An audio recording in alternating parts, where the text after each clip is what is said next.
So I'd like to welcome everyone. Our topic today is the human conscience.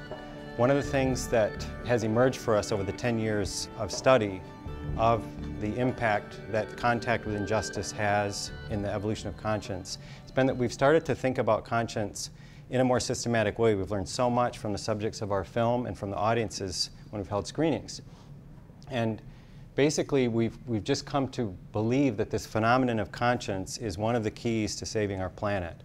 The potential of human beings to take action on behalf of others for altruistic reasons when their conscience is activated is incredibly powerful. In our culture, we tend to think of conscience as an intellectual phenomenon, as an idea. But actually, its root is in emotional identification with others. And if that emotional identification is strong enough, we begin to have feelings of concern about the well-being of others and feelings of obligation to protect the well-being of others. Without that emotional connection, no conscience.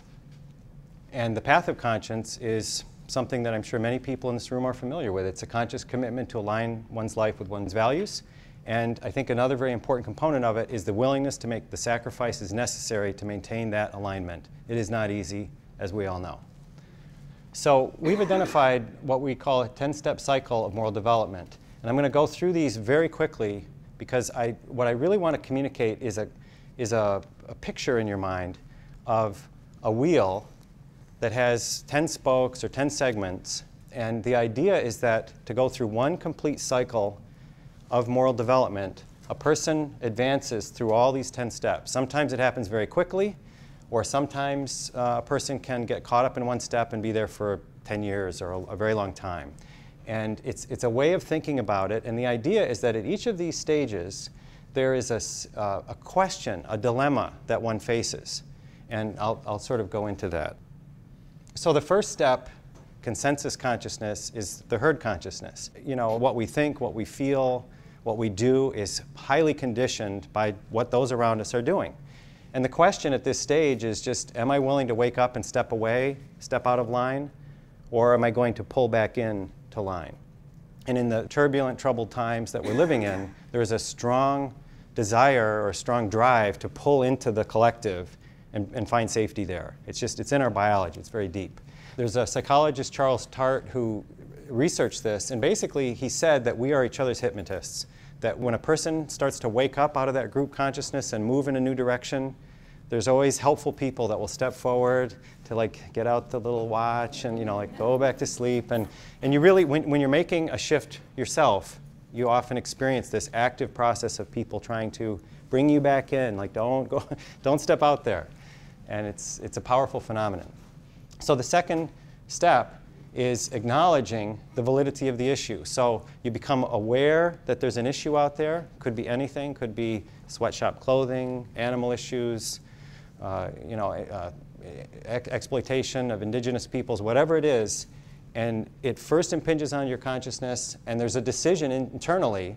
Am I going to admit to myself, this is important, or am I going to shut it down and just slough it off? The next step is engagement.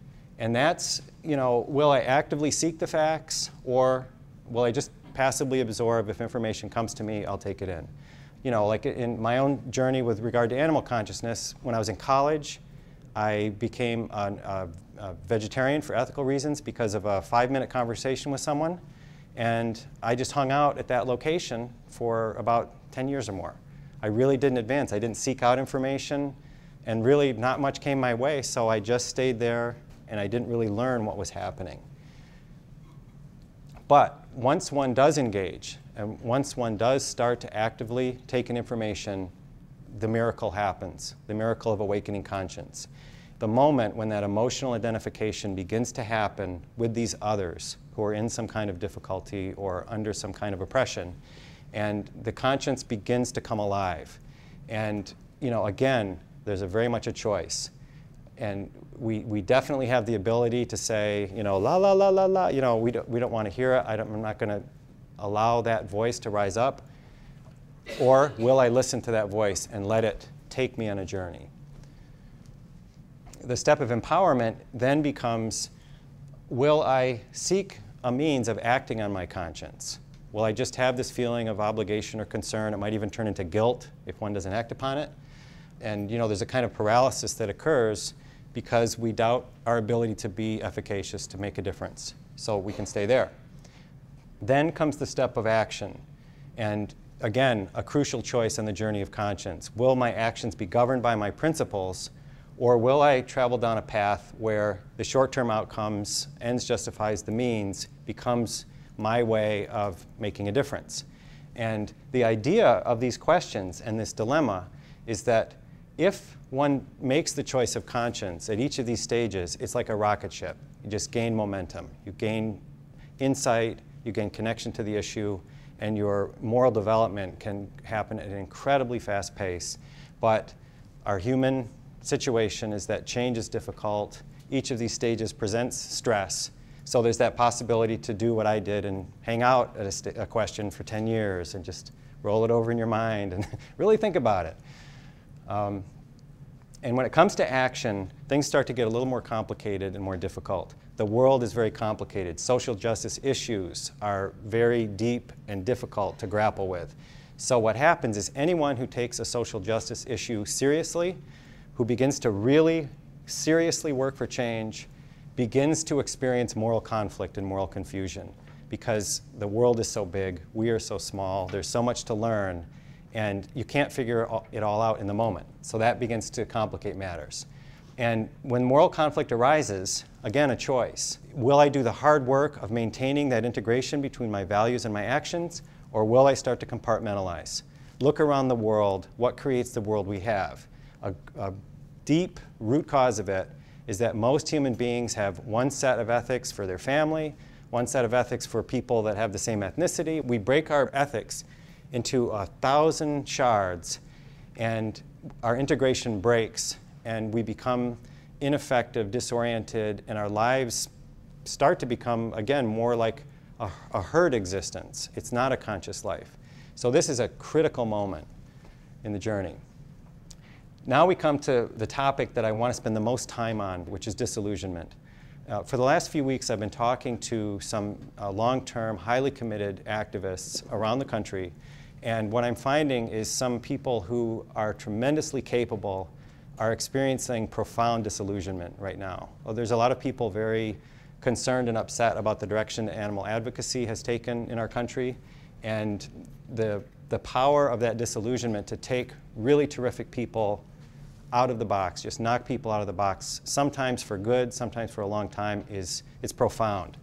So when disillusionment strikes, and that disillusionment derives from various experiences, which I'll get into, the question is are we willing to suspend our judgment and remain open to the possibility of healing? There's a lot of uncertainty and fear and pain that's associated with allowing ourselves to feel the disillusionment, and there's a real temptation to just go into a bitter, disempowered, angry state, which leads to disengagement, and it's kind of a self-fulfilling prophecy. So disillusionment we define as the process of discovering that cherished ideas about the nature of oneself, another, members of a group, or human society as a whole are contradicted by direct life experience. We all start out as bright, shiny pennies, and we're inspired, filled with a feeling that we can make a difference and that we're going to change things. And then we go and knock up against the reality out there, and we're shown the limitations of our ideas and our limitations of ourselves, and we have that feeling of disillusionment. And I want to talk a little bit about some of the common causes of disillusionment that we've observed over the years. First one, personal limitations, is pretty easy to understand. The justice issues on our planet are out of control, they're huge, and when we bump up against them, whatever level of energy, intellect, moral strength, emotional capacity we have, the problem is just bigger, and it knocks us back. And that's, often one experiences disillusionment. The scaling problem, as a small organization, we deal with this all the time, that, your reward for accomplishing something in this work is that you learn more and more about what goes on and the pain and the suffering and the injustice that's out there. And you also, the more knowledge you have, the more responsibility you feel. And so there's this situation that it's like a self-limiting situation. The better you get at the work, the more you accomplish, the more you realize that what you're not accomplishing. And that can cause crushing disillusionment. Now, this third topic is the number one issue in people I've been talking to recently, and that would be contact with toxic ideas, toxic individuals, toxic organizations, toxic social institutions. And I'm not throwing around the word toxic. I have a specific idea in mind. And what I would say is that the toxic poisoning our world is commodification. There's a very specific force that is spread through every level of our society. The act of converting a living being, a principle, or the natural environment itself into an object that is used, compromised, exchanged, or consumed in order to make a profit, satisfy a desire, gain publicity, accrue power, or pursue some other goal that very often has an addictive quality. That force is so pervasive in the lives of individuals, in the corporate world, and unfortunately it is found in the nonprofit world as well. When idealistic people become awakened and empowered to go out and make a difference, there is a belief inside of us that somehow the bad stuff is out there, and now in here in our circle of people trying to make a difference, we're not going to encounter that bad stuff. And that idea it's a banana peel that you can really, step on and fly. As people who are looking to seek the positive, we tend to believe that any person or organization that's involved in a worthy cause must have noble intentions, must have integrity, and then, they're trustworthy and beyond reproach. And what happens is that we go so far into it and then discover, oh, it's not what I thought. And when we discover that, it's hitting us in a place that's very precious to us, and the pain of it is excruciating. I mean, it is excruciating. I have talked to people that are in such pain over this, they can barely speak of it. It's like a death in the family. It's at times I feel like I'm talking to people that have been through, the equivalent of like sexual abuse. It's so personal. It's so painful. And, it comes back to this idea that so many people drawn to justice causes have a value for seeing the positive in others, connecting with the positive and speaking to it, and it's a terrific thing. But there's a phenomenon that is more and more starting to be discussed. And, a lot of political developments in the United States over the last decade have brought this issue to light. And that is that there are individuals walking around this planet who maintain the appearance of normality, but they do not, in fact, possess the capacity for conscience that we all take for granted. They lack the ability to have that emotional identification with others, and because of that, they become capable of doing anything to advance their means and not feeling the burden of responsibility or guilt. Contact with such individuals is an absolutely devastating experience. It has devastated our country. A lot of times, we're in a situation where people of this nature seem to be getting in charge of things, and it wreaks havoc. So there's a Harvard psychologist, Martha Stout. She wrote a tremendous book called The Sociopath Next Door, and her research shows that approximately 1 in 25 people essentially lack the capacity for that emotional connection that creates conscience, and at the same time are able to maintain an appearance of normality. So it's not something that's obvious. It's not like people are walking around with a hat that says, "Don't trust me." But there is something different about the way they're put together. And she basically points out in her book that some of these individuals are drawn to justice causes because such an environment is a happy hunting ground for somebody that wants to, proceed without really being noticed. Everyone is so idealistic, looking for the good and wanting to see the good. And the darkness can hide in that scenario. And, this is a quote from her. "In a confusing irony, conscience can be rendered partially blind because people without conscience use as weapons against us many of the fundamentally positive tools we need to hold society together. Empathetic emotions, sexual bonds, social and professional roles, regard for the compassionate and the creative, our desire to make the world a better place, and the organizing rule of authority. Being natural actors, conscienceless people can make full use of social and professional roles which constitute excellent ready-made masks that other people are loath to look behind." Now, I realize in bringing this up and in talking about this, I am myself becoming perhaps an agent of disillusionment. It's ironic, but it's something I feel must be done because it really is an issue. And in dealing with this and talking about it, I often look at some of the things that happened in the Catholic Church over the last decades, where the Catholic Church had an issue, where people who really shouldn't be in a position of trust and authority were in positions of trust and authority. A lot of people, a lot of children got hurt. I believe a lot of activists are being hurt. And it's upsetting to me, and I'm going to start talking about it. So I'm just putting everybody on notice. So what happens is that when idealistic activists have this experience, and it's a very interesting phenomenon that as a person gets involved in a cause, they're drawn more and more to the center where the action is.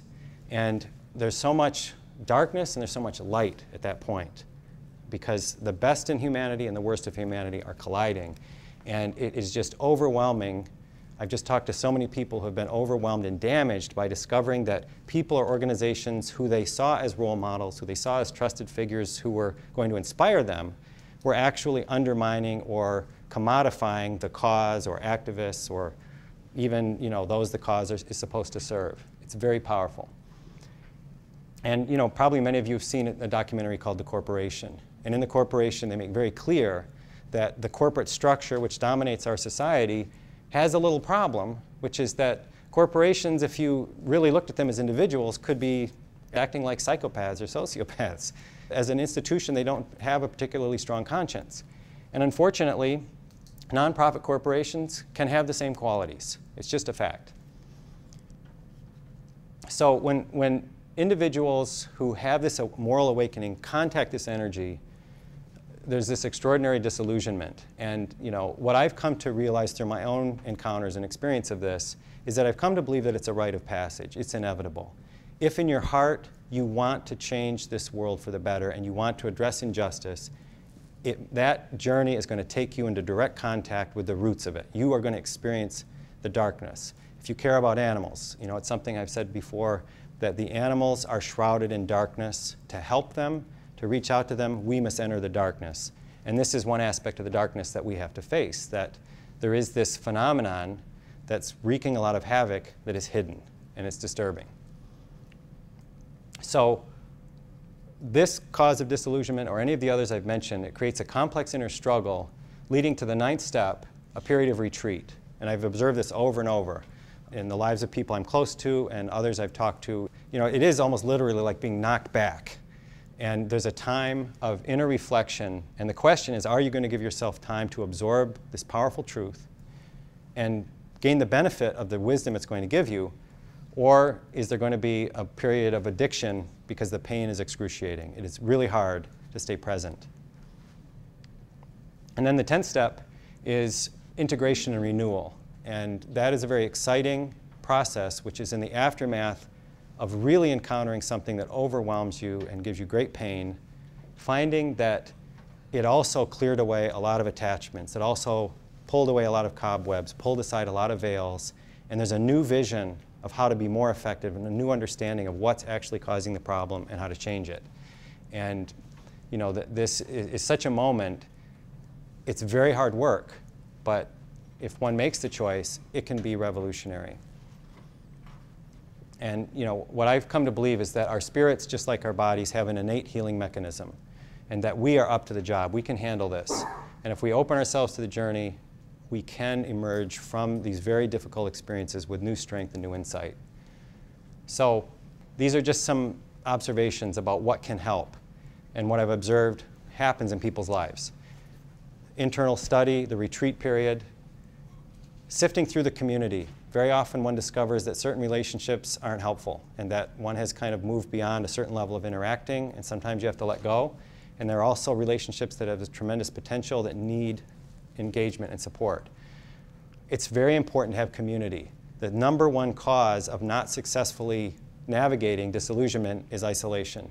Disillusionment causes isolation. Why? Because nobody can handle the despair of an altruist. Nobody can handle it. The people that are out there in their lives giving other people hope and energizing change, when they hit bottom and they start to talk about what they're experiencing, most people just can't take it, and they quickly give you the message, don't go there. And so it's important to find other people who can take it, who are there with you and working through the same thing, and have community. Critical.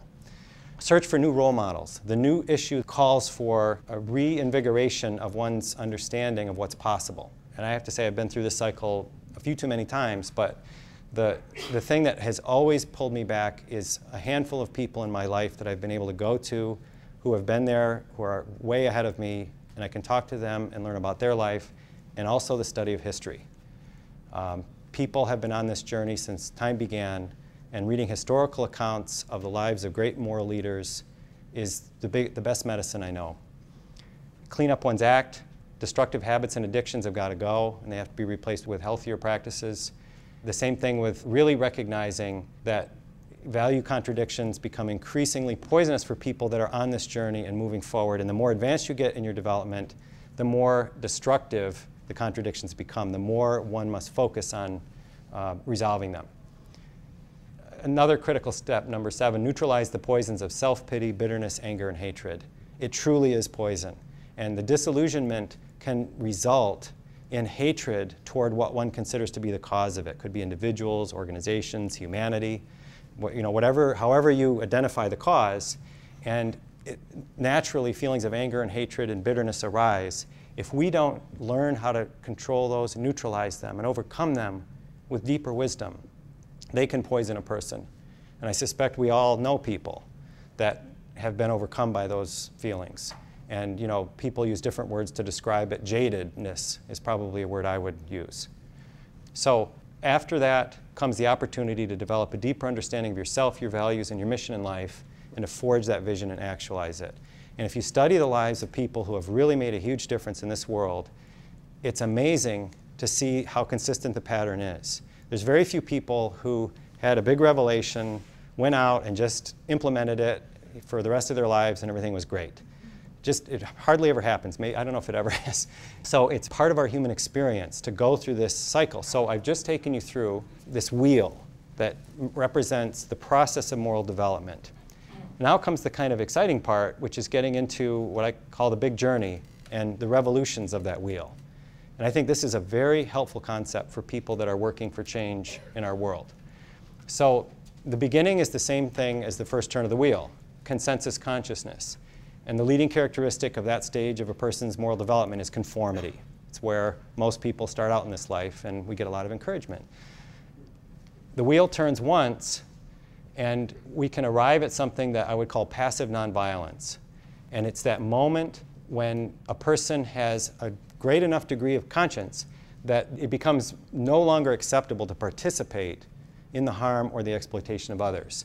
And there's a focus on private behaviors. So changing one's diet for reasons of conscience would be an example of passive nonviolence. In our film, The Witness, there's a moment when Eddie, the subject of the film, he talks about a lot of injustices, and then he says, but not because of me.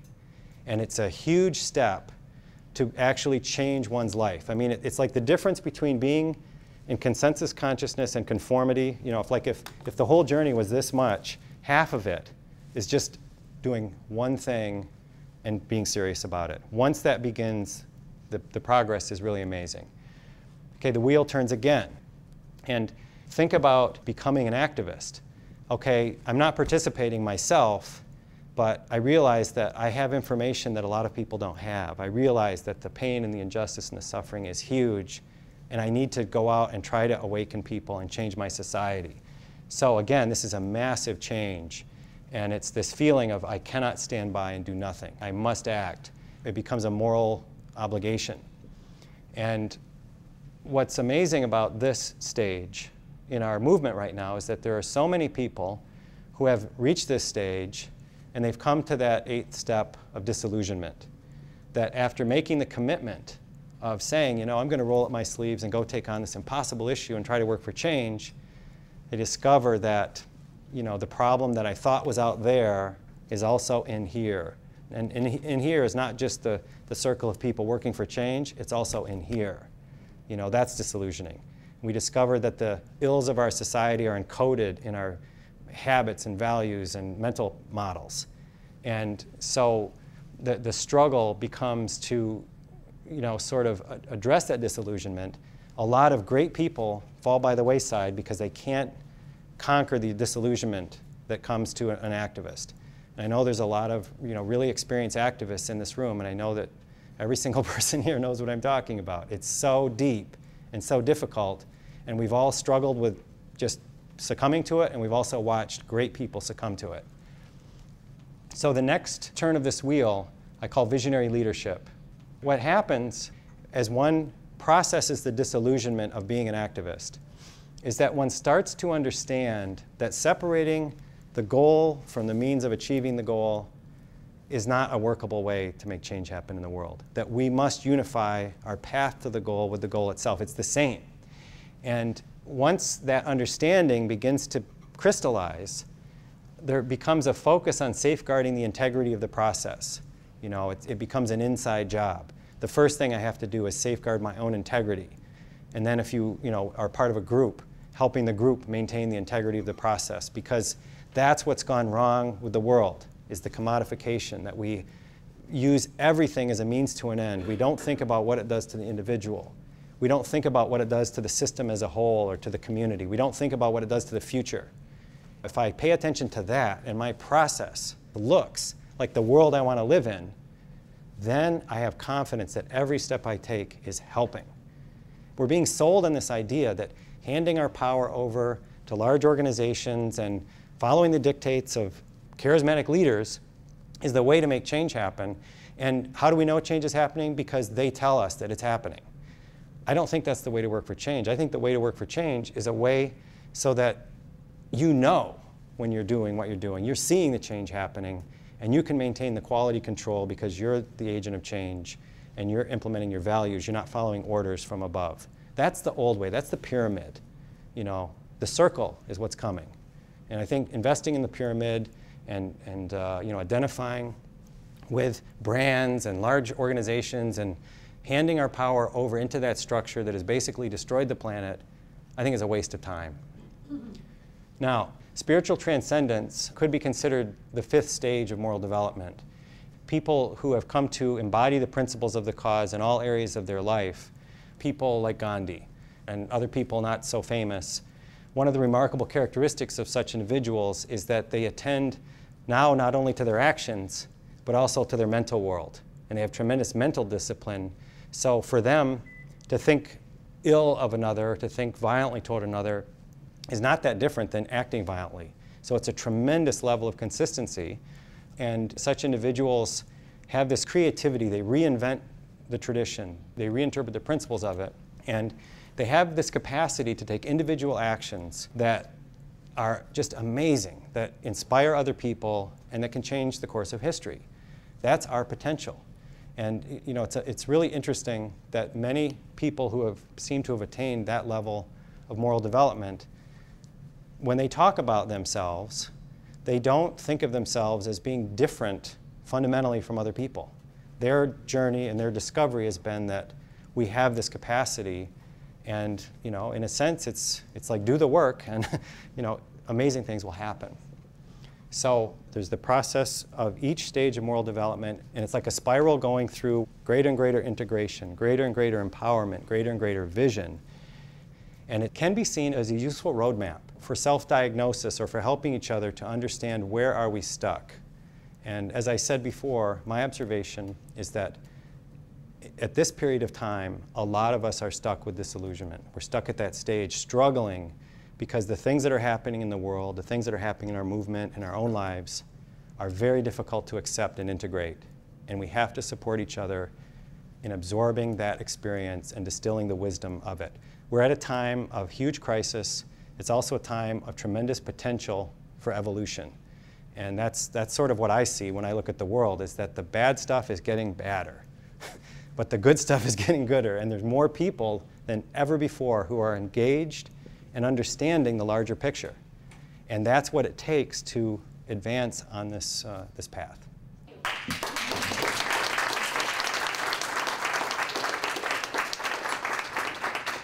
Steve. How do you deal with the sociopathic organization or person when they want to do the right thing, but they are doing it for or in a manner which is not long-term protective? A lot of what I've learned to do is to try to identify those individuals and organizations who do not have that character and quality, and I try to work with them. And the principle that I follow is strengthen the good.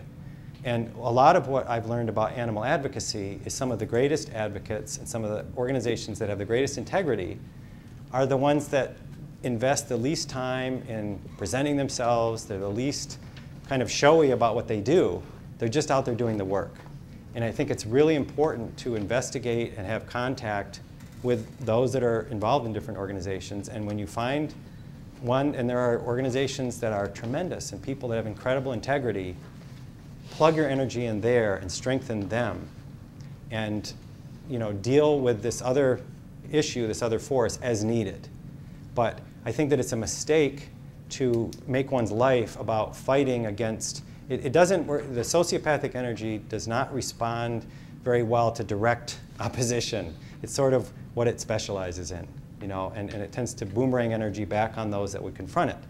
So the secret is to teach critical thinking. The secret is to align one's own life with one's values and stop believing that you have to compromise yourself. You have to do things that don't feel right in order to be a part of making change happen.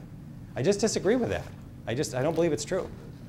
What we have come to through our own grappling with this is the idea that we are going to work according to our principles with total commitment, and we're going to take that as far as we can take it. And so far we've been really, I can't say that we've been disappointed with how that has worked, because on the one hand, there's many times that has meant less funding or less exposure of our work. There's so many things that we could do. We could chop the corners off of our work and get much wider exposure. Basically take out the things that give it the power to cause change to happen. We can get it shown everywhere. It's not a problem. And that's a lot of what can happen with a person's personal activism. Oh, you just cut a corner here, you cut a corner here, and you do this and you do that. And yeah, you're reaching more people and everybody likes you, and there's all these rewards, because ultimately what you're doing is just affirming the status quo.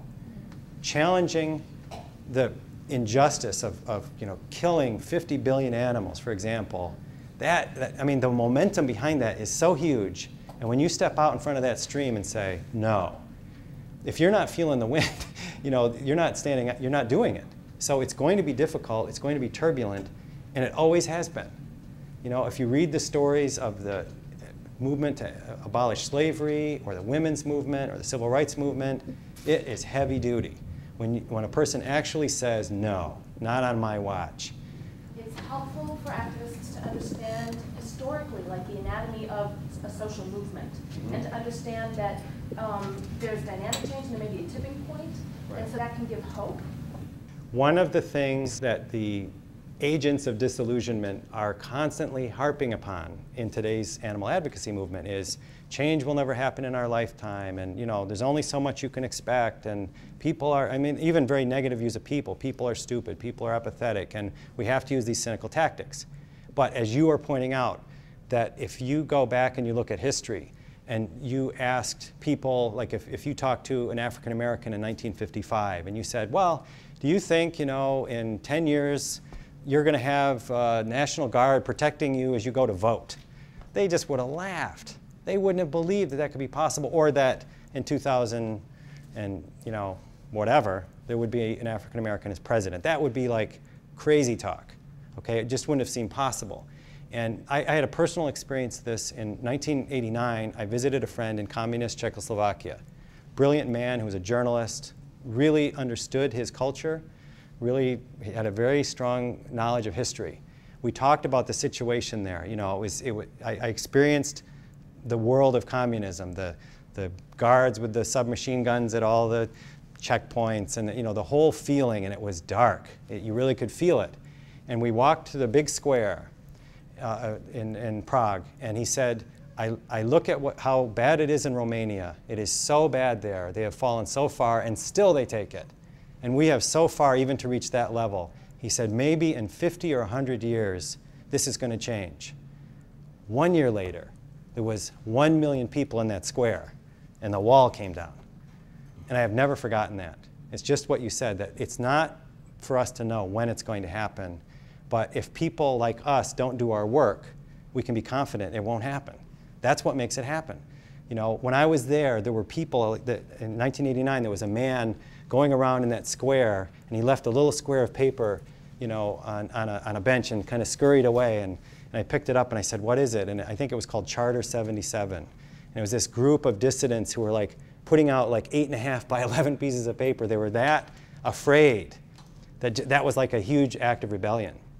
But if those people hadn't done that, that wall would have never come down. And that's like our work. We have to build the foundation. And you know, it's like planting seeds.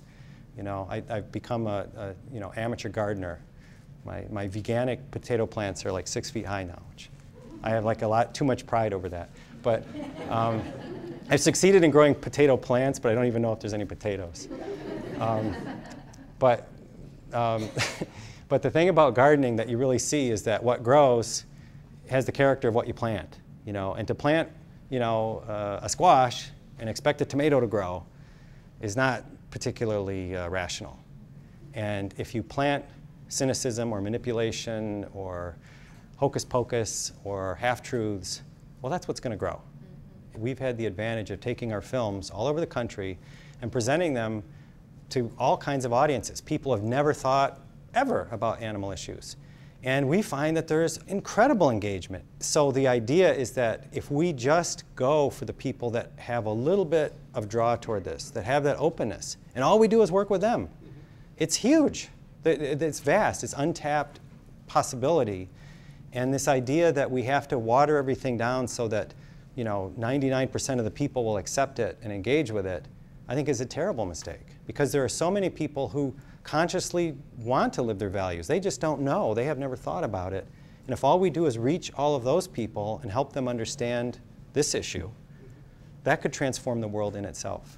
And that's what keeps us going, is that contact and seeing. And I've had the experience too many times to count where I'm in a room full of people, we show one of our films, and there's some person sitting in the back, you know, like I've had, like, you know, the classic thing, the college football player, you know, feet up, you know, chewing gum, you know, baseball cap and the whole thing.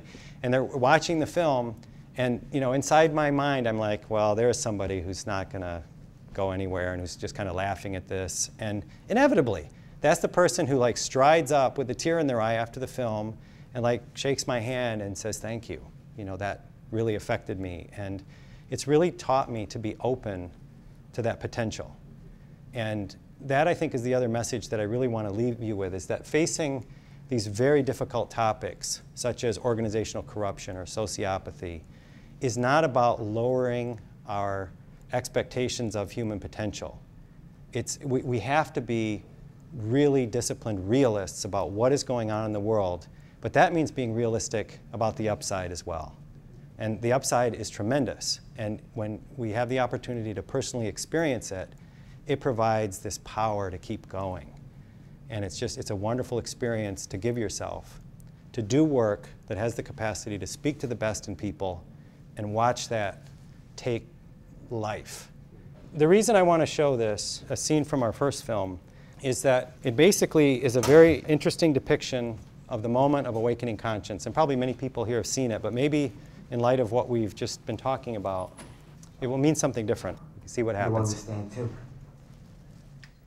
But this undercover footage wasn't going to be on any mainstream media outlets. Certainly, it would have been by now, you know, and certainly wasn't going to be playing at a theater near you anytime soon. And I just had to figure out a way to bring these images to the general population, to the public.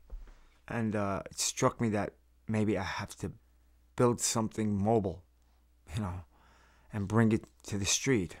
So this sense of despair and helplessness and frustration was transformed into an action. What I did is converted one of my vehicles, a van. We customized it, hired some carpenters and some electrical contractors, and we converted it into a audio-visual mobile system.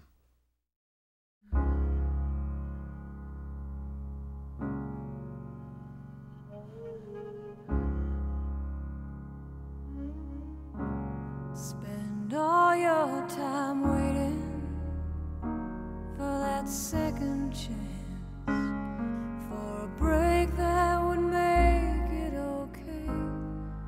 There's always some reason to feel not good enough, and it's hard at the end of the day. I need some distraction. Oh, beautiful release. Memories seep from my veins. Let me be empty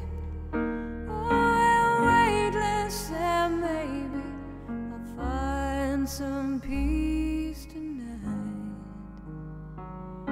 in the arms of the angel. Fly away from here, from this dark, cold hotel room and the endlessness that you fear. You are pulled from the wreckage of your silent reverie. You're in the arms of the angel. May you find some comfort here. Ladies and gentlemen, take a moment of your precious time to bear witness to the cruel reality of fur and fur trim. Remember that all fur necessarily came from tortured and tormented animals, as you can see here in our undercover footage video. Please, say no to violence, say no to cruelty, say no to fur. Have a happy and compassionate holiday. Thank you. So tied up in a straight line, and everywhere you turn, there's vultures and thieves at your back. The storm keeps on twisting. You keep on building the lies that you make up for